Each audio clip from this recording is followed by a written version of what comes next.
नमस्कार दोस्तों, आप सभी का मिशन कैंपस में स्वागत है। तो आप सब लोग कैसे हैं? उम्मीद करते हैं आप लोग बहुत बढ़िया होंगे, तैयारी चल रही होगी। तो आज हम यहाँ डिस्कस करेंगे सिंपल इंटरेस्ट का पार्ट 5। तो पार्ट 4 तक ऑलरेडी हमने करवा रखा है, ठीक है। तो चलिए क्लास को स्टार्ट करते हैं। तो जैसा हमारा पहला क्वेश्चन कह रहा है कि 8100 रुपए पर एक सही इक्विटी 4 वर्ष के लिए 8% प्रतिशत ब्याज की दर से के हिसाब से 5 महीने के रूप से संयोजित होने वाला साधारण ब्याज क्या होगा। तो भाई आपको अगर साधारण ब्याज निकालना है तो जरूरत क्या पड़ेगी, ठीक है। साधारण ब्याज निकालने के लिए आपको मूलधन की आवश्यकता पड़ेगी और समय की आवश्यकता पड़ेगा और रेट का समय, ठीक है।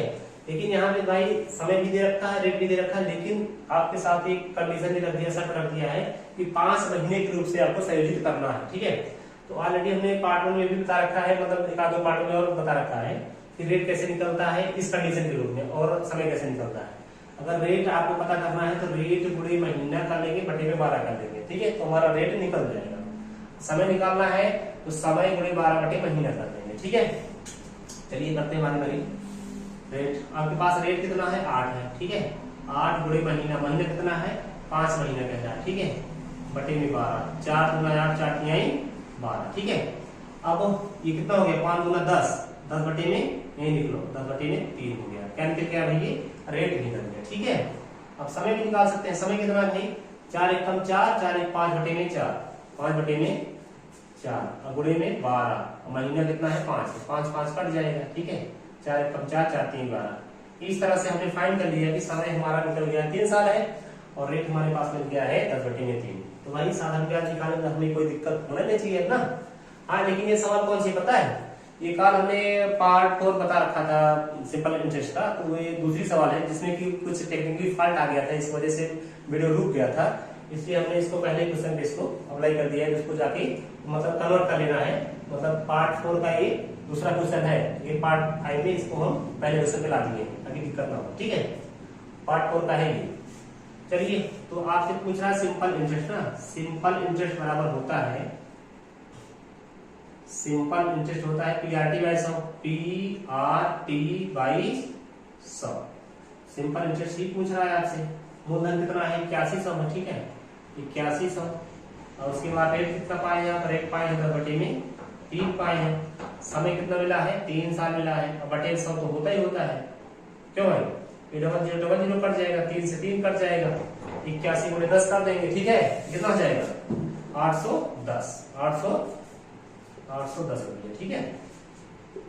इस तरह हम कह सकते हैं कि इसको ए इज द राइट आंसर। ये बहुत ही बढ़िया क्वेश्चन है, ठीक है, क्योंकि इसमें 5 महीने के रूप में संयोजित होने के लिए कह रहा है, इसलिए थोड़ा सा दिक्कत होगा, लेकिन ये कॉन्सेप्ट आपको क्लियर रहेगा तो कोई दिक्कत नहीं होने वाली है। चलिए आगे बढ़ते हैं। तो अगला क्वेश्चन कह रहा है, राम ने महज से 1 रुपए में 8 पैसे की साधारण ब्याज पर ऋण लिया, ठीक है। 3 वर्ष के बाद उसने महज को कुल 1178 रुपए दिया। मतलब मूलधन प्लस ब्याज सहित लौटा दिया उसको। कुल मतलब वापस करने का मतलब मिश्रधन होता है, ठीक है।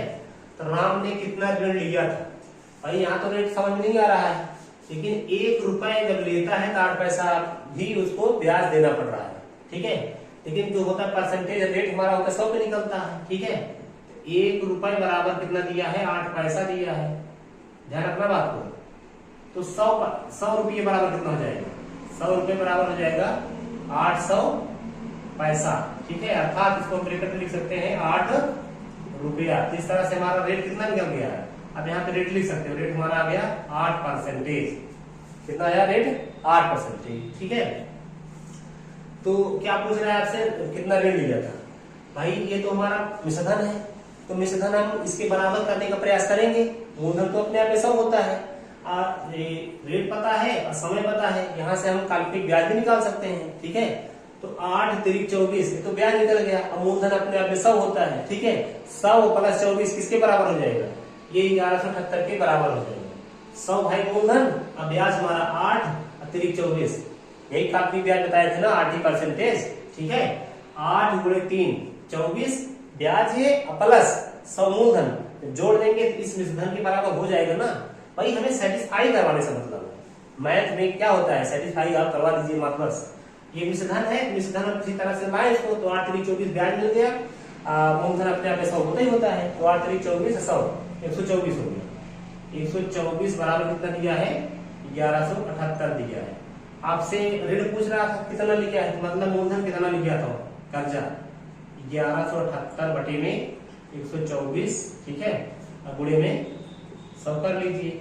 इसको काटिए, 4 से कट जाएगा क्या, 4 दूना 8, यहाँ बना 4 से नहीं कटेगा, 4 दूना 8, 4 9 36 नहीं कटेगा, 2 से काटिए, 2 6 12 और 2 दूना 4, 2 पंचे 10 और 2 8 16 और 2 9 18 और किस कटेगा, हाँ कट जाएगा, 2 50 से कट जाएगा और 2 एक सब में कट जाएगा। अब 31 तो भाई ऋण संख्या हो गई ना, कितनी बार जाएगा, 19 बार जाएगा। देखिए 31 का सामने 31 31 19 सामने, ठीक है, काट लीजिएगा, कट जाएगा 19 से, ठीक है, 19 पंचे 95, इस तरह कह सकते हैं कि 950, ठीक, B is the right answer. तो ध्यान देकर लगाएंगे, सब कुछ आ जाएगा। चल, तो अगला क्वेश्चन कह रहा है कितने मूलधन को 5% वार्षिक ब्याज की दर पर 3 महीने के लिए जमा करने पर मिश्रधन 2025 रुपया हो जाएगा। अब ये आपका मिश्रधन निकल गया है, बता दिया है कितना रुपया हो जाएगा ना, तो हमें भाई इसके बराबर लाना पड़ेगा इन चीजों को। तो क्या दिख रहा है, ये 5% है, अब समय आपके पास 3 महीना है, हम इसको 12 से भाग कर देंगे तो भी साल में बदल जाएगा, ठीक है। तो हम यहाँ से ब्याज भी निकाल सकते हैं, ठीक है, काल्पनिक ब्याज निकाल सकते हैं। काल्पनिक ब्याज कितना हो जाएगा, एसआई आप निकाल सकते हो 5 गुणे में 3 बटे में 12 कर लेंगे, 3 एक कम 3 3 4 12, ठीक है। ये कितना निकल गया, ये 5 बटे 4 क्या आ गया आपका, एसआई आ गया, साधारण ब्याज आ गया, ठीक है। अब मूलधन तो अपने आप में भाई सब होता है, इसको ऑलरेडी बता रखा है हमने। जब मूलधन को प्लस ब्याज को जोड़ देंगे तो इसके बराबर हो जाएगा ना भाई, सेटिस्फाई कर जाएगा हमारा। तो 100 प्लस 5 बटे 4 जोड़ देंगे, ऐसे जोड़ लेते हैं, 100 प्लस 5 बटे में 4, भाई जोड़ के दिखाना पड़ेगा ना। ये किसके बराबर हो जाएगा पता है, ये आपके इसके बराबर हो जाएगा, 2025 के बराबर हो जाएगा। क्लियर है। क्या पूछ रहा है आपसे, कितने मूलधन ना, मतलब 100 पूछ रहा है आपसे। क्या पूछ रहा है भाई, 100 का मान पूछ रहा है, बस लगा दो आराम से। 2025 बटे में ये कितना हो जाएगा, 400 में 400 और 5 ये 405 बटे में 4, 405 बटे में 4, 4 ऊपर चला जाएगा, ठीक है। लेकिन हम तो भाई 100 का मान निकालना है ना, तो गुणे 100 नहीं करना पड़ेगा यहाँ पे। बात समझ गए, जैसे एक नियम लगाया जाता है, ठीक है। चलो इसको थोड़ा अच्छा लगने के लिए कर दिया जाता है, ठीक है। अब काटिए इसको, 5 से कट जाएगा हमारे हिसाब से, 5 48 5 एकम 5, 5 20 से यहाँ कर लो, चाहे यही काटते कट जाता है, ठीक है। मत काटो यहाँ पे ऐसे, ताकि 100 गुणा करने में आसान हो जाएगा ना।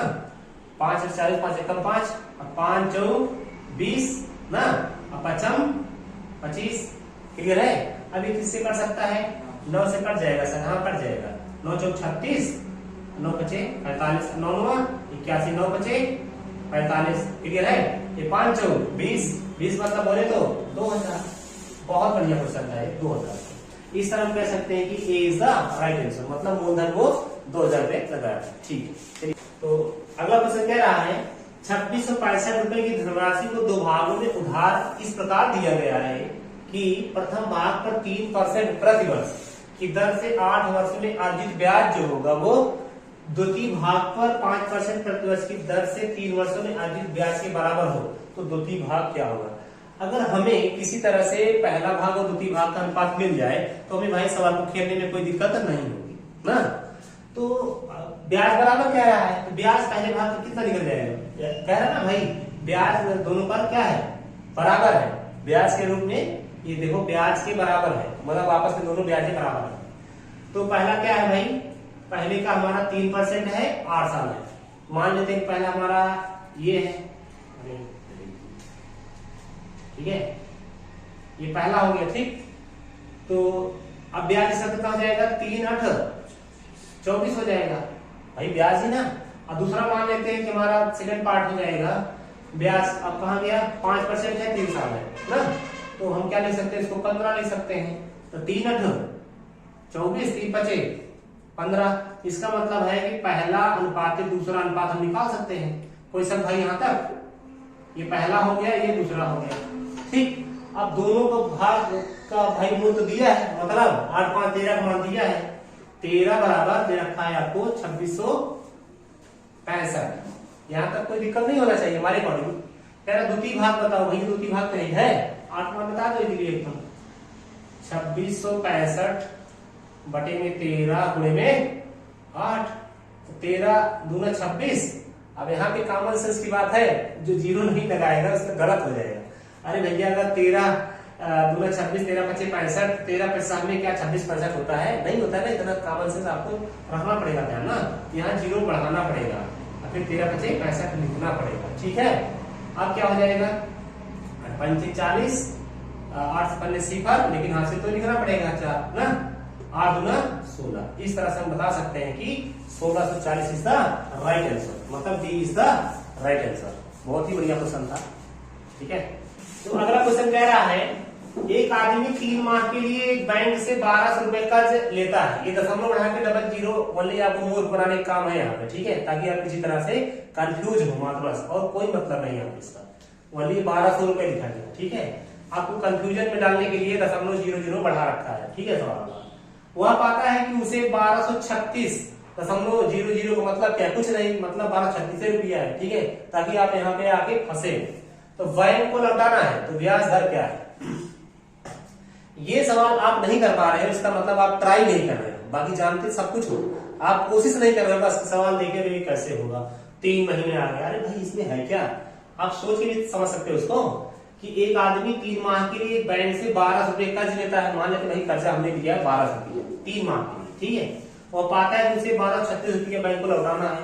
अरे भाई 1200 लिया था, 1236 रुपया लौटा रहा है। जो एक्स्ट्रा चीज लग रही है, इसका मतलब आप बैंक को ब्याज के रूप में दिए ना।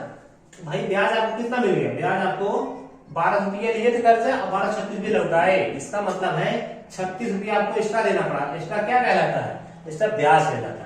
तो ब्याज बराबर हम जानते हैं भाई क्या होता है? PRT by 100। PR पास कितना है? 1200 है। कोई दिक्कत? R पता नहीं है। ठीक है, R पता नहीं है, लेकिन समय तो पता है। ये देखो 3 माह 3 महीना दिया है ना, इसको हम 12 से भाग दे देंगे, साल में बदल जाएगा। ठीक है, अब बटे 100 तो होता है, इसमें कोई शक नहीं है। ठीक है, अब काट दो इसको यहीं से। ठीक, तो डबल जीरो कट गया। ये बात देखो काटने तरीका जगह पड़ जाएगा। 12 3 36, 36 से 36 से कट गया। कोई शक? अभी R का गुणा 1 में होगा तो R हो जाएगा।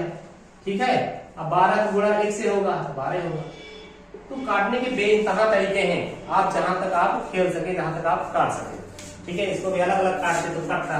ठीक है, चलिए आगे बढ़ते हैं। इस तरह हाँ बताना भूल गए कौन सा उत्तर है, तो B is the right answer. ठीक है, तो अगला क्वेश्चन कह रहा है 60% वार्षिक ब्याज की दर पर उधार ली गई कोई धनराशि पर 3 वर्ष में लगने वाला एसआई, ध्यान रखना है काम अलग है यहाँ पे।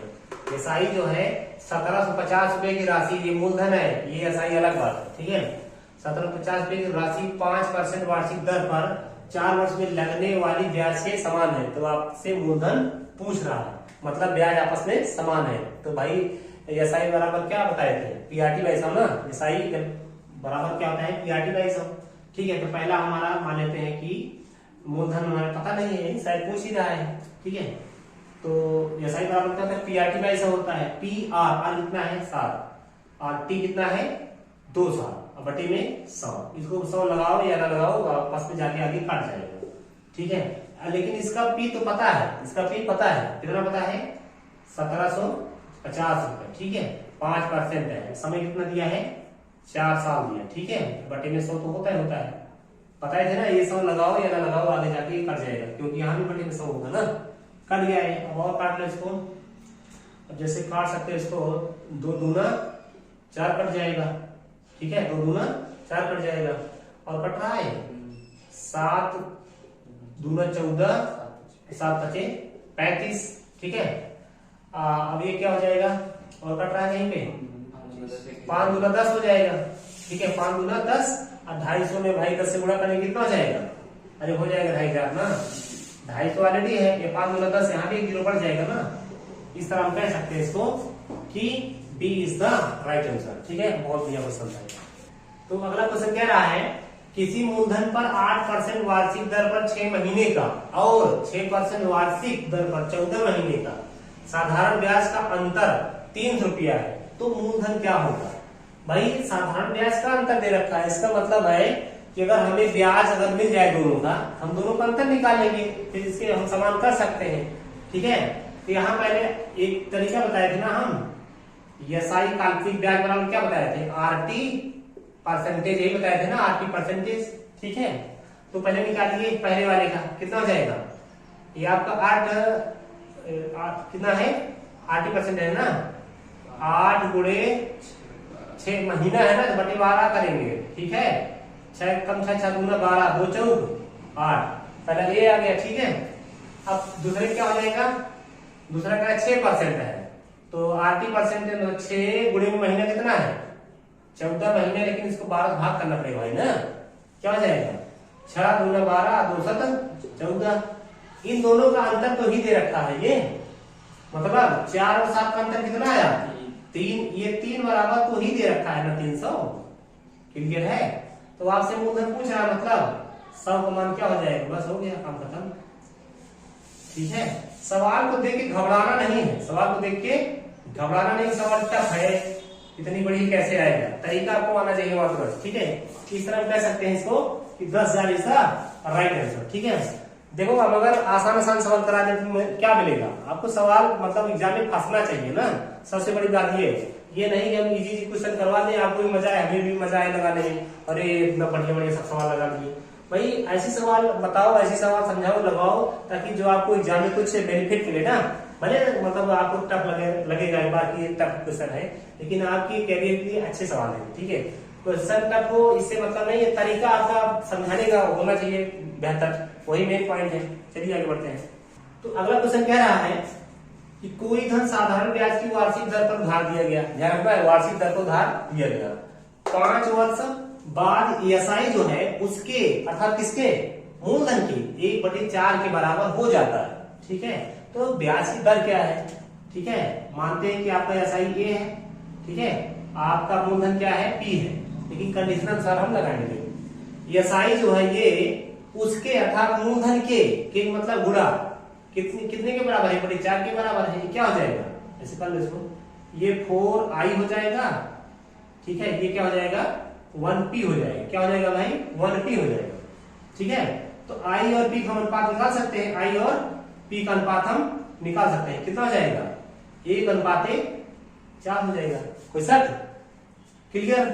अब हम आपको ब्याज भी पता चल गया, मूलधन भी पता चल गया, आपसे पूछ क्या रहा है, दर ही पूछ रहा ना, तो हम बराबर आई एक लिख लेते हैं। ठीक है, ये हो गया आपका एसआई ना, तो एसआई बराबर क्या होता है, पी आर टी बाई 100, तो पी कितना है आपका, 4 है, 4 लिखो, आर कितना है, आर दिया कहीं पे, अरे भाई आर नहीं दिया, समय दिया कितना, 5 साल दिया, अब बटे में 100 होता है। अब काटे तरीका देखो, बार बार काटेंगे बच्चों की तरह, 5 एकम 5, 5 20 100, फिर 4 एकम 4, 4 पंचे 20, इस तरह काटेंगे, ऐसे नहीं दिख रहा है, 4 पंचे 20, अब 20 पंचे 100। ठीक है, आर का हम गुणा 1 में करेंगे, इससे करेंगे तो आर ही आएगा, 1 का गुणा 5 से करेंगे तो 5 ही आएगा। बात समझ पाए भाई, अब बच्चे नहीं रहे आपको, अब आप लोग तैयारी कर रहे हो, मतलब आप वयस्क हो चुके हैं ना, ये तो बच्चों का काम है कि 5 एकम 5, 5 20 100, फिर 4 एकम 4, 4 पंचे 20 आएगा, ठीक है, लेकिन समय लगेगा ना, 20 एकम 20, 20 पंचे 100, आर बराबर 5, इस तरह कह सकते हैं कि ए इज द राइट आंसर। ठीक है, तो आज का 9वां क्वेश्चन कह रहा है कोई धन साधारण ब्याज पर मतलब सिंपल इंटरेस्ट पर उधार दिया गया। ठीक है, 3 वर्ष बाद उसका साधारण ब्याज जो है मूलधन का 3/5 हो गया। दर क्या है भाई, पिछली जैसा क्वेश्चन है ये ना, साधारण ब्याज जो है वो किसके बराबर है, मूलधन के 3/5 के बराबर है। यहाँ तक कोई सब, ये कितना हो जाएगा, आई प्लस पी का अनुपात, या तो करके दिखा दें, ये 5i हो जाएगा, क्योंकि भाई तमाम प्रकार के लोग देखते हैं इसको, इसलिए शॉर्टकट नहीं बनाना चाहिए, समझ में पाए लोग, क्लियर। 5i हो जाएगा, ये 3p हो जाएगा। ठीक है, तो i अनुपाते मतलब सिंपल इंटरेस्ट और मूलधन का अनुपात कितना निकल गया, 3:5। ये आपका सिंपल इंटरेस्ट है, ये आपका मूलधन है। ठीक है भाई, ब्याज में पता ही चल गया है 3, तो ब्याज बराबर हम जानते हैं P R T by 100, P कितना है, 5 है। ठीक है, पी क्या होता है साधारण ब्याज बराबर P R T by 100, R पता है, आर शायद नहीं पता, आर पूछ भी रहा है शायद, समय कितना है 3 साल, और बटे में 100, क्लियर है। ये 303 उड़ गया अपने आप, 5 एकम 5 20 से 100, आर का हम 1 से गुणा करेंगे आर ही होगा, ठीक है। 20 का हम गुणा 1 में करेंगे, 1 यहाँ लिखा रहता है, करने का मतलब ये यहाँ पे लिखा हुआ है, ठीक है। तो आर बराबर 20 हो गया, ठीक है। इस तरह हम कह सकते हैं कि B is the right answer, ठीक है। तो आज का लास्ट क्वेश्चन है, साधारण ब्याज पर दिए गए किसी धन का ब्याज उस धन के 3/16 के बराबर है यदि समय की वर्षों में संख्या दर की तिगुनी के बराबर है। तो दर क्या है, ध्यान रखना बात को, क्या कर रहा है, धन का ब्याज जो है उस ब्याज के उस धन के 3/16 के बराबर है, ठीक है। मतलब कहने का मतलब आई जो है मूलधन के 3/16 के बराबर है, ठीक है। ये क्या हो जाएगा, 16 आई हो जाएगा, ये हो जाएगा 3p हो जाएगा। बात समझ गए, आई और पी का हम अनुपात निकालेंगे। आई का मतलब सिंपल इंटरेस्ट और पी का मतलब मूलधन, तो 3:16 निकल जाएगा, ठीक है। तो भाई यहां से तो हम ब्याज निकाल लिए, तो ब्याज बराबर क्या हो जाएगा, ब्याज बराबर हम जानते हैं भाई ना पीआरटी बाई सब, मतलब 16 गुणे में आर तो लिख दिए, लेकिन क्या बोला है, यदि समय की वर्षों में संख्या दर की तिगुनी है, जब दर इतना है तो संख्या हमारा 3r हो जाएगा। बात समझ पाए, 3r हो जाएगा भाई। साधारण ब्याज बराबर होता है पीआरटी बाई सब, पीआरटी ये टी है आपका, क्योंकि रेट की तिगुनी के बराबर है हमारा समय, अब बटे में 100 हो जाएगा, ठीक है। अभी काट लो आराम से इसको, ये क्या हो जाएगा कि आपका ये हो जाएगा 3r², ये 3 से 3 कट जाएगा, 3 से 3 कट जाएगा, क्योंकि मल्टीपल है, मल्टीपल में काट सकते हैं इसको, तो 3 से 3 कट जाएगा, ये हो जाएगा 16r²। क्या हो जाएगा भाई, 16r² बराबर हो जाएगा 100 के बराबर होगा भाई, 100 का 100 होगा ना, तो r² बराबर क्या हो जाएगा, r² बराबर 100 बटे में 16 हो जाएगा। तो r बराबर क्या हो जाएगा भाई, इतना लंबा ना जाते, लेकिन भाई सभी को बताना है मेरे को ना स्टेप बाय स्टेप, इसलिए r तो जाएगा उधर अंडर रूट बन जाएगा ना, 100 बटे में 16 हो जाएगा अंडर रूट में, तो इसको हम लिख सकते हैं 10 बटे में 4 लिख सकते हैं, क्योंकि अंडर रूट जब बनेगा तो 100 का वर्गमूल निकालेंगे 10 आएगा, और 16 का वर्गमूल निकालेंगे 4 आएगा ना, तो 10/4 यहाँ भी है। जब इसको हल करेंगे तो 4 दूना 8 4 पंचे 20, ठीक है, ये भी आ सकता है। तो ए और बी हमारा दोनों सही है, क्योंकि आर का मान 10/4 भी आया है, तो इसको हल करेंगे तो 2.5 भी आएगा ना। इस तरह से इसको कहेंगे कि हम सी इज द राइट आंसर। नहीं तो सोचो कि ए हो जाएगा बी हो जाएगा, अलग अलग नहीं आएगा, क्योंकि मान दोनों का निकल रहा है। तो विशेष ध्यान देकर इसको सब ऑप्शन को लगाना है, ठीक है। बाकी इसी क्वेश्चन के साथ हम क्लास को समाप्त करना चाहेंगे। वीडियो कैसा लगा इसको कमेंट बॉक्स में जरूर बताइएगा। और हाँ भाई, वीडियो में पहली बार अगर आए हैं तो वीडियो को लाइक सब्सक्राइब कमेंट जरूर कर दीजिए करें, ठीक है। तो इसी क्वेश्चन के साथ हम क्लास को समाप्त करना चाहेंगे। जय हिंद, जय भारत।